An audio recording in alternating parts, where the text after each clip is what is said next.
우리가 지난주에는 하나님이 우리를 낳으셨다. 시편 2편 7편, 2편 7절. 그리하여 우리가 하나님의 자녀로서 하나님을 아빠 아버지라 부른다. 로마서 8장 15절에 그 말씀을 보았습니다.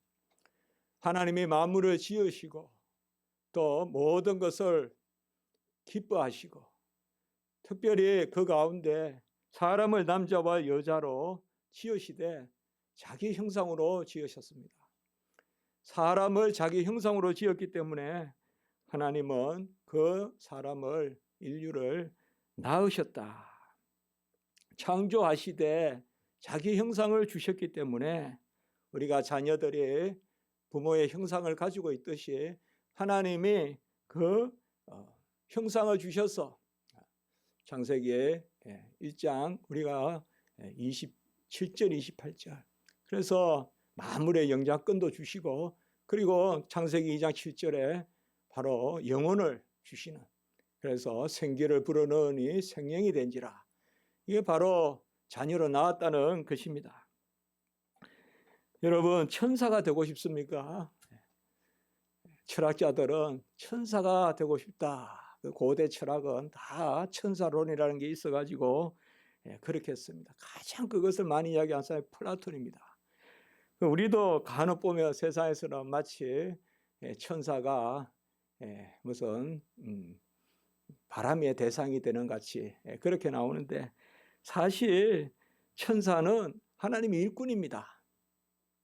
우리가 시편 121편에 여호와가 나를 지키시고, 그리고 시편 125편에 산이 예루살렘을 두르듯이 여호와가 우리를 두르신다. 천사를 지키시고 천사를 두르신다 안 합니다.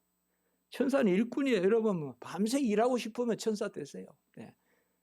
우리 하나님이 우리를 보호하시고 지키시고 두르시고, 두르심, 싹 두르신다.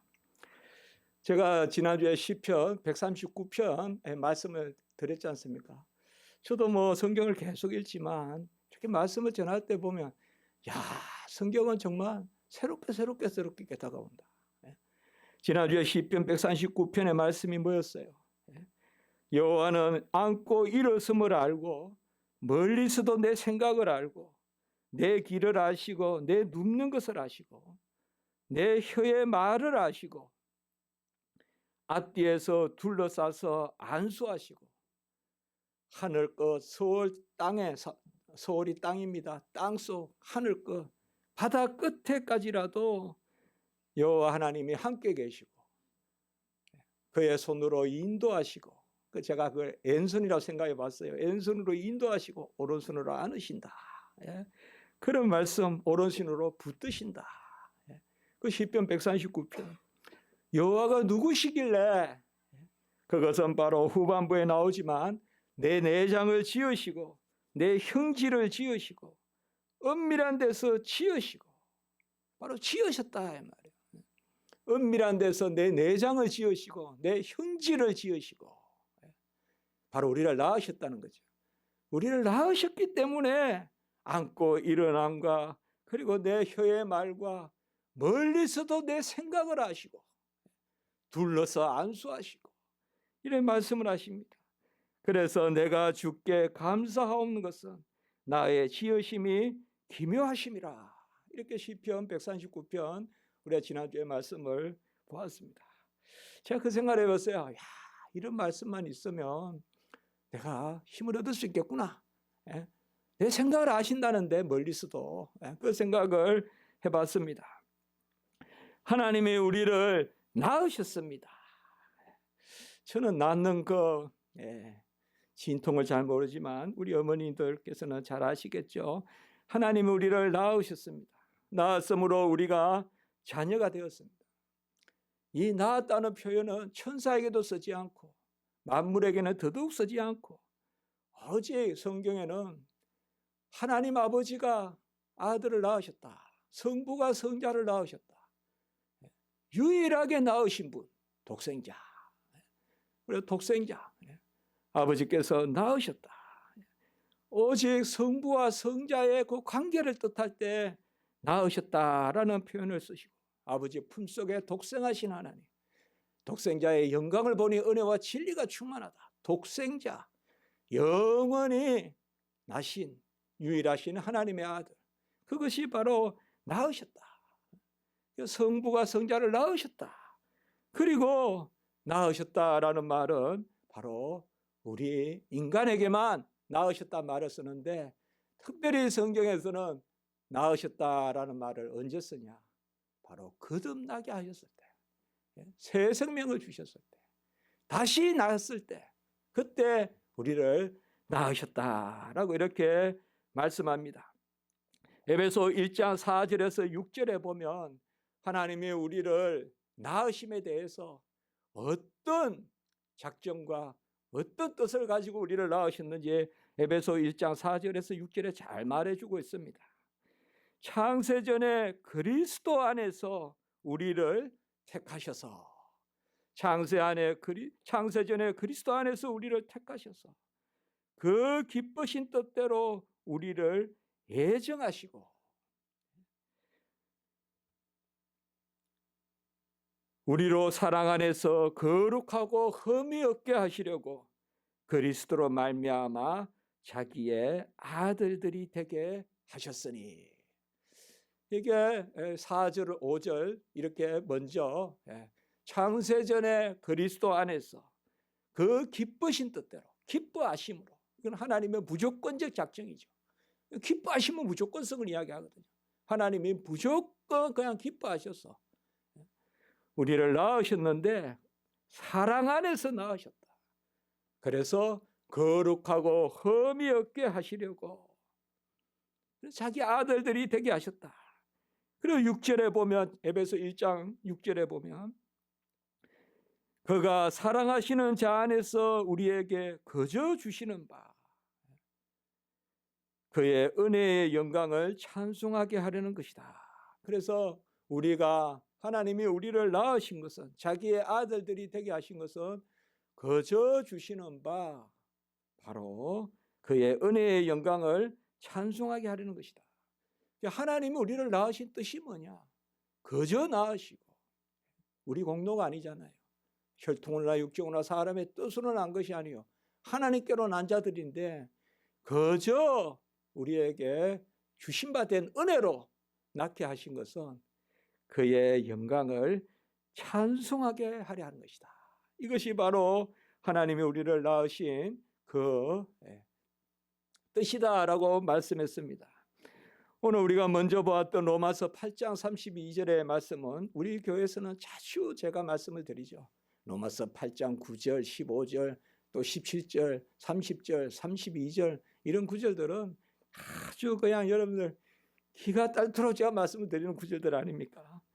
오늘 32절의 말씀에 보면 자기 아들을 아끼지 아니하시고 우리 모든 사람을 위하여 내주시니가, 이렇게 말씀하고 있습니다.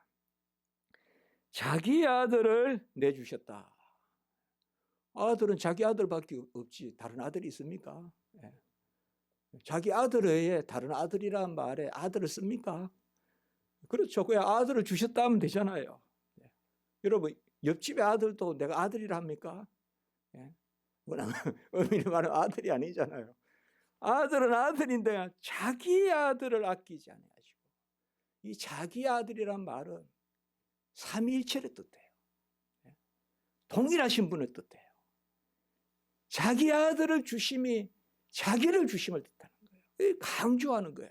그러니까 자기 아들을, 하나님이 자기 아들을, 그냥 하나님이 아들을 아끼지 아니하시고 이렇게 해도 되는데, 이것은 바로 요한복음 3장 16절에 하나님이 세상을 이처럼 사랑하사 독생자를 주셨으니.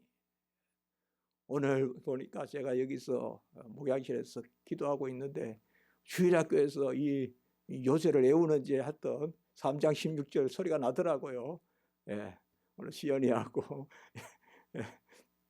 외우는 소리가 나더라고요. 세린이하고.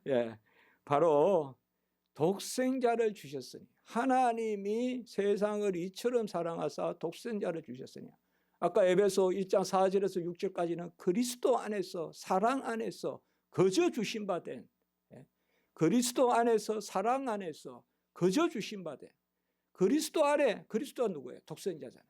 하나님이 세상을 이처럼 사랑하사 독생자를 주셨으니, 오늘 말씀은 또 뭐예요? 자기 아들을 아끼지 아니하시고, 이 에베소 1장 4절에서 6절, 그 다음에 요한복음 3장 16절, 그리고 오늘 로마서 8장 32절, 다 여기에서 강조되는 것이 바로 뭡니까?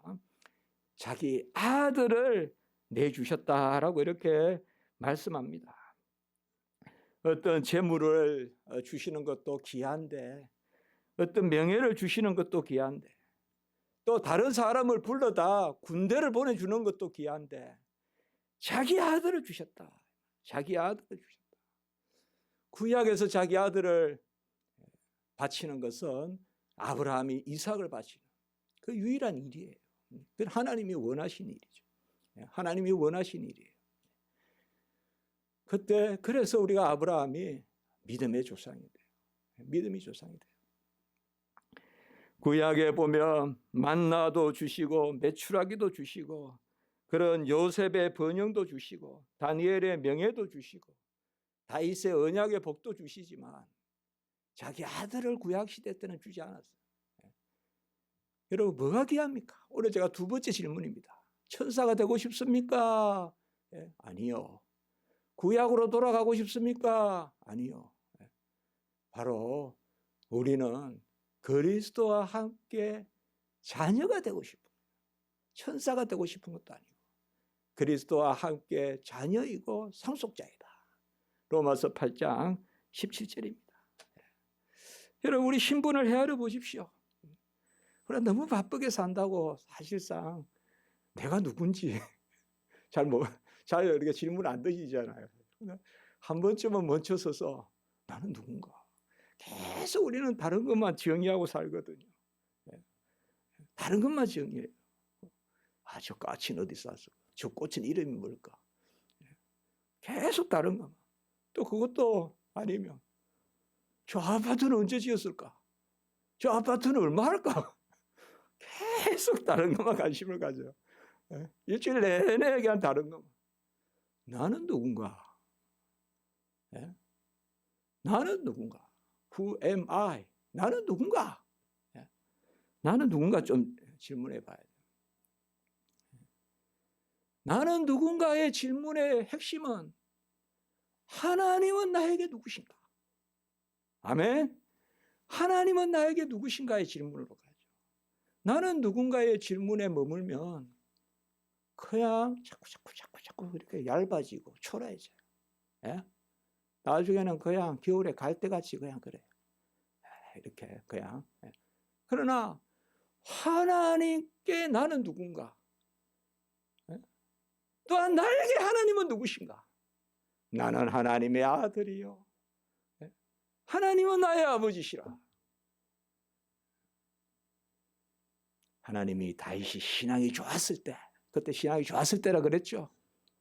성전을 짓지는 못하지만 법궤는 휘장 아래에 있고 제사 드리는 제단은 저 기본 산당에 있으니까 얼마나 마음이 아픈가. 그래서 성전 지어야 되겠다. 그때 하나님이 너는 성전 짓지 마. 그 대신에 뭐요? 언약을 체결하시잖아요. 사무엘하 7장 14절에. 그때 뭐라 그래요? 솔로몬 이제 너의 자손들이 왕이 될 것이다. 그리고 바로 그는 내 아들이요 나는 그의 아버지가 된다. 이 관계죠, 관계.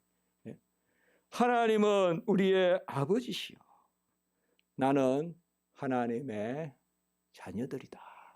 나는 하나님의 아들이요 딸이다. 바로 어떻게 하여 자기 아들을 내주셨다. 이 내주셨다는 말은 그냥 주신 거하고 뭐 영 다른 의미는 아는데 헬라어로는 파라디돔이라고 해서 내줬다. 이 말은 다시 받을 생각을 가지고 주신 게 아니라 그냥 줬다는 거예요. 줬다는 거예요. 우리가 주도 다시 받는 경우도 있잖아요. 오늘 주고 내일 다시 다오 할 수도 있고 또 거래할 수도 있잖아요. 그렇잖아요. 주었으니 달라. 그러나 이 파라디돔이라는 의미는 여기서 그냥 인도하다, 넘겨주다, 포기하다. 예? 어떻게 보면 포기하다. 예? 네 거야. 그러니까 주시는 겁니다. 예? 내어 주셨다. 내어 주셨다. 십자가에 달려서 저주의 죽음을 죽으시는데 무엇을 다시 받고 무슨 흥정을 하겠습니까? 그냥 내어주시는 거죠. 내어주셨다. 마태복음 26장 2절에 보면 이게 예수님이 이제 돌아가실 것을 또 한 번 마지막에 예언하시는데 인자가 십자가에 못 박히기 이에 팔리리라 이렇게 제자들에게 이야기하거든요. 마태복음 26장 2절에 이때 팔리리라라는 말이 바로 이 단어의 수동태입니다. 파라디돔이 내주신 바 된지라. 오늘 자기 아들을 내주셨다라는 말과 바로 인자가 십자가에 못 박히기 하여 팔리리라. 그래서 내주신다는 말은 값을 치르고 내준다. 팔린다 이 말은 값을 치르고. 그 무슨 값을 치러요? 우리의 죄값을 치르는 거예요. 무슨 값을 치러요? 우리의 자녀되는 값을 치르는 거예요. 죄를 사해 주시고 하나님의 자녀가 되는 그 값을 치르시려고 내어주셨다. 내어주셨다. 내주셨다라고 이렇게 말씀하고 있습니다. 대속이죠. 대속. 대신 값을 치르는 대속. 대신 값을 치르게 하여 내어주셨다. 고린도전서 7장 23절에 보면 너희는 같이 합니다. 값으로 사신 것이니. 우리가 거저 존재하는 것 같아도 거저 존재하는 게 아닙니다. 영원하신 하나님의 아들, 그 아들이 이 땅에 오셔서 자기 자신을 주신 값이 바로 우리의 존재 가치입니다. 너는 누구냐? 너의 값은 뭐냐 물으면 그리스도가 자기 자신을 주신 게 나의 값이다. 너는 누구냐 물으면 그게 뭐 상하, 고하, 상하가 있을 수 있고 높낮이가 있을 수 있고 또 빈부가 있을 수 있겠지 모르지만 인정이 있고 신분이 있을지 모르겠지만 믿는 자들에게는 동일하다 이 말이에요. 동일하다 이 말이에요. 아무도 뭐 우리가 박해 이야기할 거 없어요. 신앙에 바로 쓰면 그게 박해예요. 그게 박해라고. 바로 그리스도가 값으로 사신 것이 나의 값이죠. 아유, 나는 별 가치가 없어. 그렇게 생각하지 마세요. 그렇게 생각하지 마세요. 주님이 날 위해 자기 자신을 주시고 주님이 지금 보좌 우편에서 날 위해 중보하시고 주님의 영이 날 위해 친히 간구하시는데 내가 어찌 가치 없다 합니까? 큰 근본 가치. 아끼지 아니하시고 이렇게 또 표현하셨어요. 아주 그냥 자기 아들을 자기 강조점이 들어가고요. 아끼지 아니하시고 그냥 아들을 주시고 이래도 되는데 내주시고 오늘 말씀에 자기 아들을 아끼지 아니하시고 내주시고 아주 강조하는 거예요. 로마서 이 8장에서 참 귀한 말씀들인데 다 모든 성경이 다 귀하지만 이제는 32절에 상당히 강조점이 있다 이 말이에요. 자기 아들을 아끼지 아니하시고 내주시는가. 그 아들과 함께 모든 것을 주시지 않겠냐. 이렇게 말씀하고 있는 것이죠. 아끼지 않는 것은 언제 아끼지 않을까요? 언제 아끼지 않고 줄까요? 흥정할 때일까요? 긍휼히 여길 때, 불쌍히 여길 때 아끼지 않고 주는 거죠. 우리가 탕자의 비유에 보면 그게 나오잖아요. 아들이 나가서 이제 돌아오니까 아버지가 먼 데 있는데 아직까지 우리나라 말로 하면 동구밖에 있는데 우리 학생들은 동구가 무슨 말인지 모르죠. 동네 입구란 뜻이에요. 동네 입구 밖에 있는데 동구 밖에 있는데 거기까지 막 가서 이제 집에 돌아오는 그 아들에게 목을 잡고 입을 맞추고 목을 맞고 입을 맞추고 제일 좋은 옷을 입혀주고 손에 가락지를 끼워주고, 이게 이제 종기의 표시예요. 신분의 표시단 말이에요. 가락지를 끼워주고 발에 좋은 신발을 신겨주고, 그리고 살진 송아지로 잔치를 하죠. 그러면서 죽었던 아들이 돌아왔다 그러고, 잃어버렸던 아들을 다시 얻었다, 이제 이렇게 누가복음 15장에 나오잖아요. 그런데 여기에 모든 이 동기가 딱 하나 있어요. 왜 가락지 끼워줬을까? 왜 신발 신겨줬을까? 왜 살찐 송아지 그거 토실하게 키우던 거를 그냥 집에 있는 아들한테는 안 해주고 바깥에 나갔다 온 아들한테 미운 자식 떡 하나 더 준다고 또 아가 해주잖아요. 잔치 베풀어주고 입 맞춰주고. 딱 하나예요. 딱 하나예요. 다른 거 없어요. 같이 합니다. 척은히 여겨. 척은히 여겨밖에 없어요. 동기는. 다른 거 없다고요. 동기로 따지면 엎어놓고 그냥 곤장을 내려야죠. 안 그래요? 동기로 따지면 너 100대 맞고 다시 들어올래? 이렇게 돼야 될 거 아니에요. 너 100대 맞으면 다시 너 집에 받아줄게. 그렇게 하지 않겠어요? 그러나 뭐요? 척은히 여겨. 제가 다 찾아봐도 없어요. 이거 왜 아들한테 이렇게 잘해주냐? 척은히 여겨. 척은히 여길 때 아낌없이 주는 겁니다. 우리 부모님들은 자식들을 다 척은히 여겨요. 그게 기본 심성이에요. 자식들 보면 불쌍하고, 자식들 보면 뭐 불안하고, 뭐 저거 어떻게 크겠냐, 뭐 모든 게 이게 다 모아서 그냥 척은히 여기는 거야. 척은히 여기는 거야. 척은히 여겨. 아끼지 아니하시고 내주셨다는 말은 어떤 대가도 없어요. 아들을 내주셨는데 아들에게 돌아가는 건 없어요. 아들은 아무것도 자기가 취할 것으로 여기지 아니하시고 오직 우리를 위하여 아들은 이 땅에서 죽기까지 아버지께 복종하는, 아낌없이 내주셨다. 그 내주시니가 모든 것을 주시지 않겠느냐. 모든 것을 주시지 않겠느냐. 여기 여러분들 옛날 성경에는 우리가 보면 은사로 주시지 아니하겠느냐. 옛날에 혹시 성경을 우리가 읽어보면 옛날에는 그렇게 돼 있죠. 모든 것을 은사로 주시지 아니하겠느냐. 그런데 이번에는 어떻게 모든 것을 우리에게 주시지 아니하겠느냐. 왜 이럴까요? 옛날 성경이 더 적절할 수도 있어요. 이 단어가 카리조마이라는 단어예요. 카리조마이. 이렇게 준다는 말은요, 아까는 파라디돔이고 내준다는 뜻이고, 이건 과거형이에요. 그러니까 아들을 내주신 것은 과거고 주시지 아니하겠느냐, 이거는 미래형으로 나와요. 그러니까 과거의 아들이 다 이루셨기 때문에 이제 지금 앞으로 우리에게 모든 것을 다 주신다는 거예요. 미래형이에요. 이때 카리스마이가 써 있어요. 카리스란 말이 뭔가 하면 은혜예요. 카리스마이란 말은 그대로 번역하면 은혜롭게 한다는 거예요. 그래서 은혜로 주시지 않겠느냐라고 옛날 성경도 좋습니다. 그냥 주시지 않느냐 해도 좋습니다만은, 그래서 저는 이거는 왜 굳이 바꿨는지 모르겠어요, 번역을. 은사로 주지 아니하겠느냐. 혹시 옛날 성경 읽으신 분들이 기억날 거예요.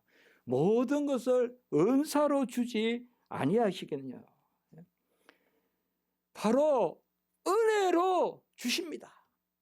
왜요? 예수님이 은혜입니다. 이 예수님이 은혜인데 충만한 은혜입니다. 은혜와 진리가 충만하다. 성경에서 하나님에 대한 표현은 절대적으로 읽어야 됩니다. 충만하단 말은 그저 많다 이 정도로 생각하면 알고, 완전하다. 전부. 모든 은혜입니다. 예수님. 은혜와 진리가 충만하다는 것은 예수님이 은혜요, 예수님이 진리라는 것입니다. 그 예수님을 주셨다는 것은 예수님이 바로 은혜 자체십니다. 예수님이 바로 은혜 자체세요. 여러분, 우리 기독교 강요 있지 않습니까? 기독교 강요에서 보면 다 편안한 여러 말들이 있지만 바로 구원의 원인이 있는데 라고 나오는 데가 있거든요. 거기에서 은혜라는 말은 그리스도 자신과 같은 말입니다. 그리스도 자신과 같은 말이에요. 굳이 말하면 그게 밥이에요. 그리고 믿음은 숟가락이고. 밥은 뭐냐? 은혜고. 밥은 뭐냐? 그리스도의 공로, 그리스도의 의, 그리스도의 값, 그리스도 자신입니다. 그래서 아들을 주셨다는 것은 은혜를 주신 것입니다.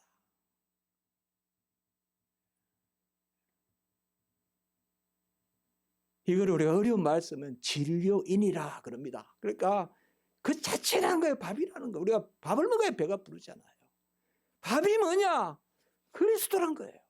생명의 떡이요, 가라지 않는 생수요. 예수를 만나면 은혜를 만나는 것입니다. 예수를 영접하면 은혜를 끌어안는 것입니다. 예수와 대화하면 그 말이 은혜입니다. 예수를 따라다니면 은혜의 열매를 맺습니다. 예수님이 그냥 은혜를 주십니다. 예수가 은혜입니다. 예수를 먹으면 생명의 양식이 됩니다. 예수를 마시면 생명의 음료가 됩니다. 예수가 은혜입니다. 아멘. 예수가 은혜입니다. 예수가 은혜 자체입니다. 뭐 예수에게서 은혜가 나오고, 뭐 예수에서 은혜가 기원하고 기초하고 말미암고 다 빼고 그냥 예수가 은혜입니다. 예수가 은혜예요. 예수 만나면 은혜 만나고, 예수 끊어하려면 예수 영접하면 은혜 끌어안는 거고, 예수 따라가면 은혜의 길로 가는 겁니다. 그 은혜를 우리에게 아낌없이 내어주셨고, 그 자신을 주신 아버지가 그 아들과 함께 모든 것을 주시지 않겠느냐라고 이렇게 말씀하고 있습니다. 우리가 충만한 데서 받으니, 요한복음 1장 16절, 이런 말씀을 얼마나 우리가 평생 들어도 연애하죠. 은혜 위에 은혜로라. 그냥 은혜 위에 은혜고, 은혜 위에 은혜고, 은혜. 믿음에서 믿음으로. 같이 합니다. 믿음에서 믿음으로. 은혜 위에 은혜. 예, 로마서 우리가 2장 17절. 바로 믿음에서 믿음에 이르고 은혜 위에 은혜라. 충만한 데서 받으니, 충만한 게 뭐예요? 여러분, 충만한 것은 절대적인 거예요. 충만한 것은 바로 하나님께 속한 거예요. 바로 은혜와 진리가 충만하신 그리스도에게서 받으니. 제가 직선적인 신앙을 많이 이야기하잖아요. 그냥 예수 자신이 은혜예요. 예수 자신이 복이에요. 예수 자신이 생명이에요. 뭐 예수를 믿으면 뭐가 되고 이게 아니에요. 예수 믿으면 예수 믿는 거예요. 예수 믿어서 예수 믿는 거예요. 예수 믿는 게 우리의 복이에요. 그게 우리의 목적이에요. 예수 믿어서 더 좋은 거, 예수보다 더 좋은 게 어디 있어요? 예수보다 더 좋은 게 어디 있냐고. 예수가 은혜입니다. 제가 이 말은 차마 못 쓸 것 같은데 그냥 쓸게요. 복 덩어리다 이 말이에요. 은혜 덩어리다 이 말이에요. 예수님이 은혜 덩어리. 예수님이 에베네셀 굴러와야 돼요. 예? 예수님이 여기까지 이르렀다. 에베네셀 바위가 굴러듯이 굴러야 돼요. 예? 예수님. 아멘. 예수님이 골라야 됩니다. 예수님이 은혜입니다. 뭐 채취사 붙이지 마세요. 무슨 접속사 붙이지 마세요. 이다. 길이요 진리요 생명이요 은혜다. 은혜와 진리가 충만하시다. 어떻게 이 일이 우리에게 일어납니까? 어떻게 우리가 하나님의 자녀가 됩니까? 그 어떻게도 선물로 주십니다. 그게 오늘 에베소 2장 8절에 믿음입니다. 믿음입니다. 제가 비유는 잘 안 쓰는데 우리가 컵라면에 라면만 있고 스푼이 없으면 못 먹잖아요. 믿음이 스푼이에요. 라면은 은혜예요. 그 라면이 바로 뭐냐? 아까 그리스도예요. 내가 컵라면을 샀는데 스푼이 없으면 물론 막 입으로 이렇게 마시는 분도 있지만 그래도 이렇게 있어야 뭐가 할 거 아니에요. 뭐 있잖아요. 스푼 뭐 이렇게 2개 주잖아요. 하얀 거 숟가락하고 젓가락하고 주잖아요. 그 믿음입니다. 같이 다 선물로 주십니다. 면도 선물로, 숟가락도 선물로, 젓가락도 선물로. 오늘 에베소 2장 8절이요. 우리가 지금 이제 요절을 우리가 보잖아요. 우리 앞 다 이제 계단에 보면 다 들려 있잖아요. 말씀이 다 있잖아요. 네. 믿음은 바로 하나님이 우리에게 주시는 선물이다. 믿음은 아들을 아끼지 아니하시고 내주시니까 그 아들을 받을 도구도 주시는 겁니다. 38년 된 병자는 물이 동할 때, 베데스다에 물이 동할 때 들어가면 낫는다 하는데 갈 길이 없죠. 그게 갈 길이 바로 믿음인데 우리는 다 그렇습니다. 그러나 예수님을 만나면 길이요 진리요 생명이요.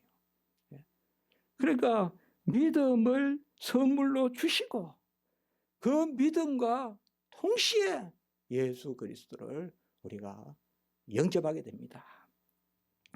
믿음이 먼저 있고 내가 믿음이 있고 예수를 만나는 게 아닙니다.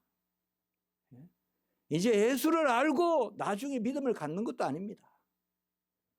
예수를 영접하는 것과 믿음을 갖는 것은 동시에 일어납니다. 1초도 차이가 없습니다. 성령이 임하면 그때 예수가 처음 보입니다. 예수를 봤는데 나중에 그건 처음에는 보인 게 아닙니다. 본디오 빌라도는 꽤 배운 사람입니다. 그리고 야망도 있었어요. 어디 분봉왕 정도는 할 야망이 있었던 사람입니다. 예수님이 진리에 대해서 그렇게 말씀해도 빌라도는 예수님한테 진리가 무엇이냐 하면서 신문을 끝냅니다. 예수를 만나도 믿음이 없으면 진리를 못 봅니다. 빌라도는 앞에 예수님을 세워놓고 신문을 해도 예수님이 진리인지 모릅니다. 그러나 우리는 예수님을 신문한 적도 없고 세세히 따진 적도 없습니다. 그래도 우리는 예수를 영접하잖아요. 그것은 바로 믿음을 선물로 주셨기 때문에 그렇습니다. 믿음이 들어야 예수가 보이고 또 예수가 들어오는 것은 믿음과 함께 들어옵니다. 그래서 믿음은 바라는 것들의 실상이요 보이지 않는 것들의 증거예요. 히브리서 11장에 있죠. 바라는 것, 보이지 않는 것은 바로 메시아거든요. 히브리서에서. 구약 백성들에게 바라는 것, 보이지 않는 것은 오실 예수거든요. 그런 믿음을 가지면 믿음과 함께 예수가 보여요. 현미경을 가지면 그때 세포가 있듯이 마찬가지입니다. 그때 보이듯이. 동시에 그것이 우리에게 줍니다. 믿음이 있어야 예수가 실상입니다. 믿음이 없으면 예수는 허상입니다. 믿음이 없으면 허상이 아니라 죽이려고 듭니다. 생명의 주를 죽였도다. 그러나 믿음을 주시면, 선물로 주시면 영접합니다. 믿음은 삭개오의 뽕나무와 같습니다. 예수를 보이게 합니다. 믿음은. 뽕나무에 올라가니까 예수가 보이잖아요. 그게 바로 믿음입니다.